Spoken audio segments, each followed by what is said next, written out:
Мислам дека е тоа претешка задача за било кого, особено... Што ќе остави тоа, ајде, некој да го формулира? Охридскиот рамковен договор е нешто што е преточено во устав во Македонија и е завршена работа.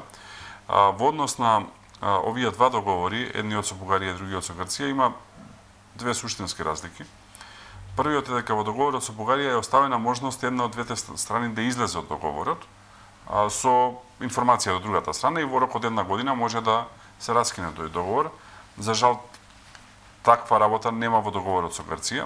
И второ, мора да бидеме фер, по потпишување на двата договори, Грција не побара нов договор или не постави нови услови во рамки на Европската Унија, без разлика што договорот јас мислам дека е лош, за разлика од Бугарија која што доби договор во август 2017 година и од тоа што не престанува со барање.